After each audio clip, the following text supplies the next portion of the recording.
আজ 22শে ডিসেম্বর রবিবার। আর এই দিনটি মানে 22শে ডিসেম্বর আমাদের সাঁওতাল কমিউনিটিদের একটি খুব গর্বের দিন। তো এই দিনটিকে নিয়ে আমরা কেন গর্বিত সেই আলোচনা করার জন্য, সেই জিনিসটিকে নিয়ে আমি আলোচনা করার জন্যই আপনাদের সামনে আজকে আমি চলে এসেছি। জোহার, চেলেকা মিনা পিয়া, কেমন আছো, कैसे है? সান্তালি মম অ্যান্ড কিড চ্যানেলে ঝতকোয়া সাগুন দারাম।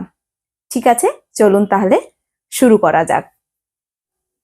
2003 সালের 22শে ডিসেম্বর ভারতীয় সংবিধানের 8ম তফসিলের মধ্যে সাঁওতালদের সাঁওতালি ভাষা কিন্তু স্থান পেয়েছিল।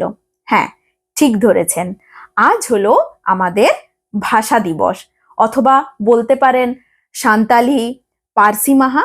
তো আমার পক্ষ থেকে আমি আপনাদের সকলকে আমাদের ভাষা দিবসের অনেক শুভেচ্ছা জানাচ্ছি। আমাদের এই ভারতের মধ্যে সাঁওতালদের হিস্ট্রি কিন্তু অনেক পুরনো, তেমনি সাঁওতালদের সাঁওতালি ভাষাও কিন্তু একটি বিজ্ঞানসম্মত ভাষা।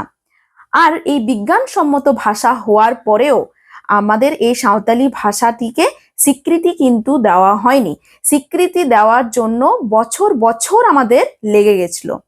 এর থেকে আপনারা একটা জিনিস খুব ভালোভাবেই বুঝতে পাচ্ছেন যে তখনকার দিনে ভারত সরকার সাঁওতালদের কি পরিমাণে উপেক্ষা করেছিলেন।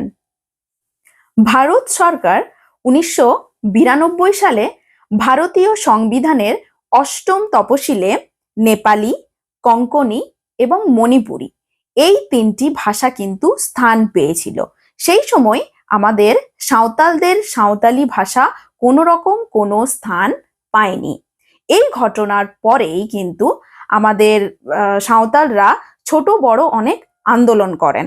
আর এই ছোট বড় আন্দোলনের পরেই ফাইনালি 2003 সালের 22শে ডিসেম্বর ভারতীয় সংবিধানের 8ম তফসিলের মধ্যে সাঁওতালদের সাঁওতালি ভাষা স্থান পেয়েছিল। আপনারা অনেকেই জানেন 19বিংশ শতাব্দী পর্যন্ত আমাদের সাঁওতালদের এই সাঁওতালি ভাষার একটি মানে কোনো রকম কোনো লিখিত রূপ ছিল না, মৌখিক রূপ ছিল। আমাদের এই সাঁওতালি ভাষাকে বোঝানোর জন্য বাংলা এবং লেটিন লিপি কিন্তু ব্যবহার করা হতো। গুরুগঙ্গে পণ্ডিত রঘুনাথ মুর্মু অলচিকি লিপি উদ্ভাবন করেছিলেন। আপনাদেরকে হয়তো আর বলে দিতে হবে না যে পণ্ডিত রঘুনাথ মুর্মু কে ছিলেন। উনি একজন কিংবদন্তি সাহিত্যিক ছিলেন। তিনি তার জীবনের বেশিরভাগ সময় কিন্তু অলচিকি লিপির উপরেই সময় দিয়েছেন। সাঁওতালি ভাষার বিকাশ এবং অন্তর্ভুক্তি স্বাধীনতার আগে পণ্ডিত রঘুনাথ মুর্মু দ্বারা শুরু হয়েছিল, যিনি একজন সাহিত্যিক, নাট্যকার, দার্শনিক, সমাজসেবী, এক কথায় একজন উজ্জ্বল মানুষ ছিলেন।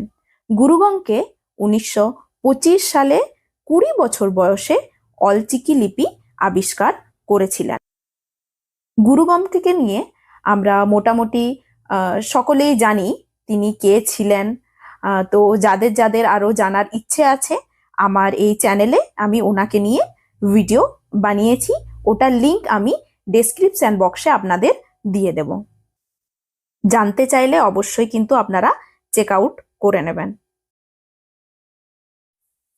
আমাদের এই সাঁওতালি ভাষাকে স্বীকৃতি দেওয়ার জন্য অনেক আন্দোলনও কিন্তু করতে হয়েছিল। তো কি কি আন্দোলন আমরা করেছিলাম সেগুলো আমি আপনাদের বলে দিচ্ছি। 4 ফেব্রুয়ারি 1999 কলকাতা চলা মিছিল, 8 নভেম্বর 2000 ঝাড়খণ্ড রাঁচি সমাবেশ, 8 ডিসেম্বর 2000 পশ্চিমবঙ্গ ঝাড়খণ্ড উড়িষ্যা 12 ঘন্টা রেল অবরোধ, 25 আগস্ট 2002 পুরুলিয়ার উড় থানার অন্তর্গত 116টি গ্রামের 10,000 মানুষের 25 কিমি পদযাত্রা, 8 ডিসেম্বর 2003 দিল্লি অভিযান। আর যারা যারা এই লড়াইয়ের নেতৃত্ব দিয়েছিলেন ওনারা হলেন সাংসদ সালখান মুর্মু, নিত্যানন্দ হেমব্রম, বৈদ্যনাথ সরেন, জবারানী বাস্কে, সুমিত্রা মুর্মু, সুমিত্রা বেসরা, বুদ্ধদেব মুর্মু, রামচন্দ্র মাঝি এবং এর সাথে আরো অনেকে ছিলেন। আর এছাড়াও আর যে সমস্ত আরো যারা যারা যোগদান করেছিলেন ওনারা হলেন আশেকা পশ্চিমবঙ্গ শাখা, অখিল ভারতীয় মাঝি মাওরা আদিবাসী কাউন্সিল অফ আসাম, আশেখা বারিপাদা শাখা, all India Santal welfare and cultural society Dumka. আমাদের ভারতের ঝাড়খণ্ড, বিহার, আসাম, ত্রিপুরা এবং বেঙ্গলের মধ্যে প্রায় 65 লাখ সাঁওতালি ভাষাভাষী মানুষজন রয়েছেন। তার পাশাপাশি বাংলাদেশেও মোটামুটি 2,25,000 এবং নেপালের মধ্যে 50,000 সাঁওতালি ভাষাভাষী মানুষ আছেন। কিন্তু এর পরেও আমাদের সাঁওতালদের উপর অত্যাচার অবিচার কিন্তু চলেছিল, অ্যান্ড স্টিল মানে এখনো পর্যন্ত আমাদের সাঁওতালদের ওপর অত্যাচার বঞ্চনা কিন্তু চলছে। যাই হোক, অনেক রকম অনেক নেগেটিভ দিক উঠে এলো। নেগেটিভ দিকের সাথে সাথে কিন্তু আমাদের অনেক পজিটিভ দিকও আছে। আপনারা হয়তো অনেকে জানেন যে হুল দিবসের দিন আমাদের নরেন্দ্র মোদী উনি টুইটারের মধ্যে কিন্তু টুইট করেছিলেন আমাদের হুল দিবসকে নিয়ে। তো উনি কি টুইট করেছেন সেটা চলুন আমি আপনাদের স্ক্রিনে দেখিয়ে দিচ্ছি। আচ্ছা, এখানে আমি আপনাদের একটা কথা বলে দিই, আমাদের পিএম নরেন্দ্র মোদী কিন্তু পুরোপুরি অলচিকিতেই টুইট করেছিলেন। তো আমি এখানে আপনাদের সুবিধার্থে বাংলাতে আপনাদের বলে দিচ্ছি যে উনি কি মানে টুইট করেছিলেন। হুল উপলক্ষে আমাদের আদিবাসী সমাজের বীরাঙ্গনাদের জানাই শুভেচ্ছা। এই বিশেষ ক্ষেত্রে আমরা সিধু, কানু, চাঁদ, ভাইরো, ফুলো, ঝানু সহ আরো অনেক নেতাকর্মীর সাহসীর কথা পড়েছি এবং তাদের সাহসিকতার কথা আমাদের মনে করিয়ে দেয়। সংগ্রামে তাদের যে একতা অথবা জোট সর্বদা দেশবাসীকে অনুপ্রাণিত করেছে। এরপরে কিন্তু হয়তো আপনারা অনেকেই ভাবছেন যে আমাদের পিএম নরেন্দ্র মোদী কি করে অলচিকিতে জিনিসটাকে টুইট করলেন। হ্যাঁ, আমার মনের মধ্যেও এই প্রশ্নটা কিন্তু জেগেছিল। তারপর আমি রিসার্চ করে যে জিনিসটা জানতে পেরেছি যে উড়িষ্যার ময়ূরভঞ্জের বাসিন্দা রামজিৎ টুডু নামে একটি ছেলে ছিলেন, যিনি আমাদের এই অনলাইনে ডিজিটাল প্ল্যাটফর্মের মধ্যে এমন একটি মানে প্ল্যাটফর্ম তৈরি করেছিলেন যেখানে আমরা সাঁওতালি ভাষার সাথে সম্পর্কিত যে সমস্ত সাহিত্য আছে সেগুলো কিন্তু আমরা সাঁওতালি ভাষাতেই পড়তে এবং লিখতে পারি।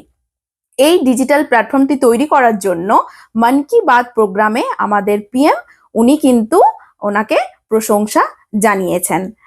এছাড়াও আপনারা যদি চান যে আপনারা মানে সাঁওতালি ভাষা শিখবেন, তাহলে কিন্তু আপনারা গুগল ট্রান্সলেটে গিয়ে যে কোনো ভাষাতে যে কোনো জিনিস আপনারা টাইপ করতে পারেন, সেটা কিন্তু খুব সহজেই সাঁওতালি ভাষাতে কিন্তু রূপান্তরিত হয়ে যাবে। আমি আজকে ভিডিওর মোটামুটি প্রায় শেষের দিকে চলেই এসেছি। তো আজকের ভিডিও আপনাদের কেমন লাগলো অবশ্যই কিন্তু আপনারা আমাকে কমেন্ট করে জানাবেন। আর আমার ভিডিও যদি আপনাদের ভালো লাগে অবশ্যই লাইক করবেন, শেয়ার করবেন আর আমার চ্যানেলটিকে সাবস্ক্রাইব করবেন। তো চলুন, আজকে সমস্ত ভাষাভাষীর মানুষরা, শুধু সাঁওতালরা নয়, সমস্ত ভাষাভাষীর মানুষরা আমরা সাঁওতালি ভাষা দিবস সকলে একসাথে পালন করি। আর লাস্টে যেটা একদমই বলা উচিত, যেটা বলা দরকার, দেলাবন রড়া জানাম আড়াংতে দেলাবন অলা অলচিকিতে। জোহার।